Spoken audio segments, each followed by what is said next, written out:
Mas eu não vou tratar arminianos como inimigos da fé. Isso seria relegar grandes compositores de hinos ao inferno, porque heresia é algo que Deus abomina, algo que não deve ser tolerado dentro da igreja. Nós aprendemos isso em 2 de Pedro, em Judas. Pergunta que foi muito repetida tem a ver com os arminianos, né? Será que nós podemos chamar de irmãos os arminianos, já que existem diferenças teológicas significativas entre calvinistas e arminianos? O que o senhor pode falar a respeito disso? Amanhã de manhã eu vou trabalhar um pouquinho sobre o próprio sínodo de Dort. E o que vai ficar evidente para vocês é que calvinismo e arminianismo são dois sistemas antagônicos em cada ponto. Eu fui nascido e criado numa igreja batista, oriunda da Convenção Batista do Sul dos Estados Unidos, e geralmente batistas têm um tipo de via média. Então eles dizem que eles são calvinistas de um único ponto, eles mantêm a ideia da perseverança dos santos, enquanto os demais 4 pontos são um tipo de arminianismo simplificado, alguma coisa desse gênero. Mas esse tipo de terceira via é virtualmente impossível de se construir sem que haja uma grave contradição interna. Então, no final, dentro do campo protestante, nós temos 2 sistemas, ou seja, 2 visões sobre salvação, arminianismo e calvinismo, que são antagônicas. Elas não têm como ser harmonizadas, por assim dizer. Mas desde Dort, isso não quer dizer que calvinistas têm tratado arminianos como hereges. No próprio cânone de Dort, você pode entrar na internet, ele está disponível para você ler ele em português na internet. Você vai notar que a única heresia que é explicitamente mencionada nos cânones de Dort é o pelagianismo. Quando os cânones vão rejeitar o arminianismo, eles falam de rejeição de erros. Então, para aqueles em Dort, eles entendiam que o arminianismo era contrário à Sagrada Escritura, era um sistema contrário à confissão belga, ao catecismo de Heidelberg, mas eles não trataram o sistema que eles estavam rejeitando como um sistema herético, era um sistema errado. E é interessante que um conselheiro, um inglês chamado William Ames, um teólogo muito importante daquela época, do século XVII, e também foi muito famoso no século XVIII. A obra dele no século XVIII era mais lida que as Institutas da Religião, o título seria o âmago da teologia. Ele vai dizer mais ou menos o seguinte, eu vou citar a frase dele na íntegra amanhã, que o arminianismo é um erro, não heresia, ainda que o arminianismo tenha algumas inconsistências internas que podem levar aqueles que abraçam o arminianismo para heresia.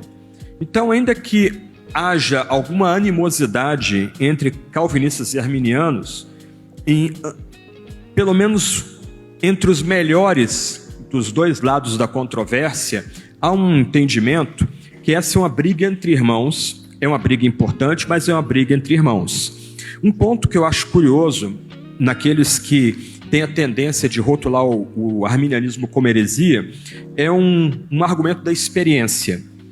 Talvez a minha experiência seja similar a muitos de vocês. Eu fui criado numa igreja batista, com um sistema de apelo, com noções de escolher Jesus, o banco dos ansiosos, ali onde aqueles que recebiam apelo vinham à frente e sentavam.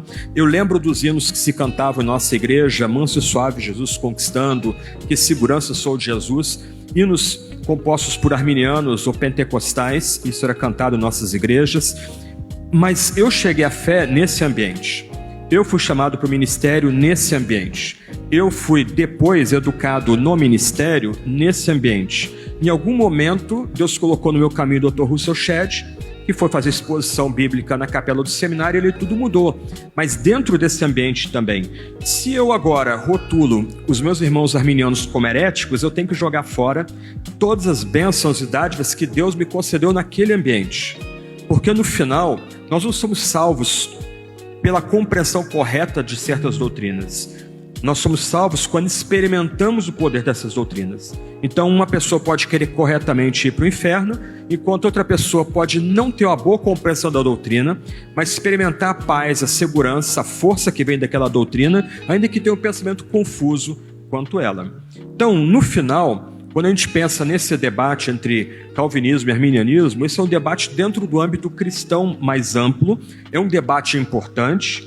eu entendo que o calvinismo é bíblico e o calvinismo, a soteriologia calvinista se harmoniza com a estrutura teológica mais ampla do calvinismo, ou seja, com o que nós cremos sobre Deus, Pai, Filho e Espírito Santo, Jesus, Deus e homem, e assim sucessivamente. Mas eu não vou tratar arminianos como inimigos da fé. Isso seria relegar grandes compositores de hinos ao inferno, porque heresia é algo que Deus abomina, algo que não deve ser tolerado dentro da igreja. Nós aprendemos isso em 2 de Pedro, em Judas. Nós teremos que relegar ao inferno grandes escritores, A.W. Tozer, C.S. Lewis, etc. e tal, que edificam a muitos aqui.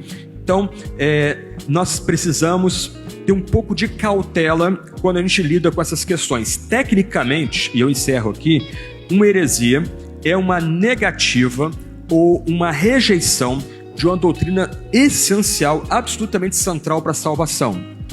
Por que arianos / testemunhas de Jeová são heréticos? Porque eles negam explicitamente que Jesus é Deus encarnado. Se Jesus não é Deus encarnado, então quem estava prometendo perdão de pecados e vida eterna? Um embusteiro? Então, com esse grupo a gente não tem negociação, a posição deles é claramente herética. Um erro, qualquer um de nós está sujeito, eu incluso, é uma falha em entender corretamente uma doutrina que é importante, mas não é de primeira ordem, como a doutrina da Trindade, a doutrina da encarnação do Verbo, das duas naturezas de Jesus, e assim sucessivamente. Okay? Então, em linhas gerais, essa minha compreensão, poderia citar um bocado de autores aí para embasá-la, mas eu entendo que o arminianismo, pelo menos o arminianismo clássico, de Armínio, de Wesley, não é herético, é um erro doutrinal, pode ser acompanhado mais adiante, como foi, infelizmente, por alguma heresia, mas pelo menos a soteriologia arminiana não dá para ser rotulada como herética.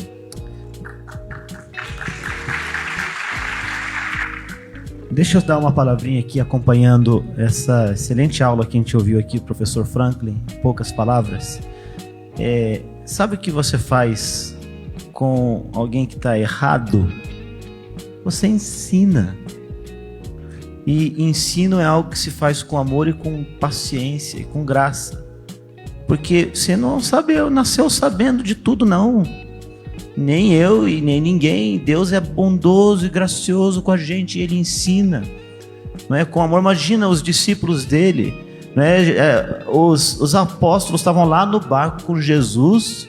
Jesus estava acalmando uma tempestade. Ele estava fazendo o vento cessar, e eles estavam ainda perguntando: quem que é esse que até o mar faz parar? Nem os discípulos de Jesus sabiam.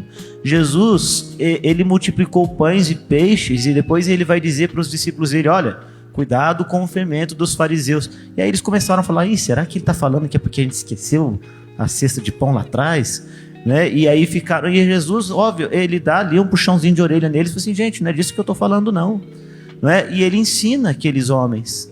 E ele ensina de uma forma muito prática, porque depois ele vai curar um cego, isso está lá registrado em Marcos capítulo 8, de uma maneira que ilustra exatamente o que ele tinha acabado de falar. Ele primeiro cura o cego de modo que ele enxerga parcialmente, e depois ele faz uma cura completa de modo que ele enxerga plenamente.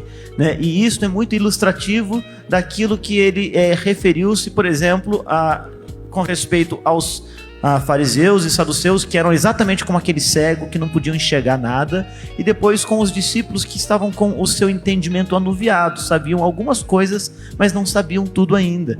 E a gente vê esse padrão da maneira graciosa com a qual Jesus lida com os seus apóstolos, preparando-os para o ministério, inclusive alguns deles já servindo, porque ainda, mesmo sem saber algumas coisas importantes, eles foram enviados para pregar, eles foram enviados para fazer curas, eles foram enviados para expelir demônios. Jesus se serviu de apóstolos ainda insuficientes, que dependiam dele e que entendiam que ele é quem provia tudo quanto eles precisavam para que fizessem a obra do Senhor. É possível que alguns obreiros ainda talvez não tenham alcançado o nível de maturidade, de entendimento, de conhecimento até de coisas importantes. Até o apóstolo Pedro em algum momento vai dizer: olha, tem alguns ensinos do apóstolo Paulo que são difíceis, não é? E então em um certo momento, o apóstolo Paulo resiste ao apóstolo Pedro, porque o apóstolo Pedro ainda não havia compreendido completamente o propósito de Deus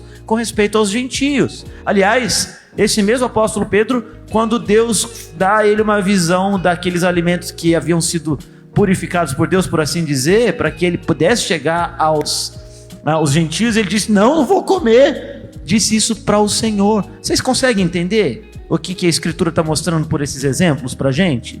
Que ninguém nasce pronto, ninguém nasce sabendo, que o aprendizado da doutrina, que o aprendizado da ética cristã, de coisas que são importantes para a nossa vida cristã e para a nossa piedade, é algo que é concedido por Deus, por meio de mestres que Ele levanta no seio da igreja, não é? Na nossa vida cristã, por meio do testemunho da fé, como a gente ouviu aqui, das muitas testemunhas, né, ao longo da história da igreja e da própria Escritura, que vai mostrar pra gente aquilo que Deus quer e aquilo que é a reta e boa doutrina. Então, gente, paciência para ensinar, não é? A gente não nasce sabendo, e Deus é paciente para ensinar a gente deve ser paciente para ensinar o outro, em vez de ficar brigando com o outro, chamando o outro de herege, chamando o outro de burro, chamando o outro disso, daquilo outro, e arrumando confusão em rede social, como muita gente gosta de fazer.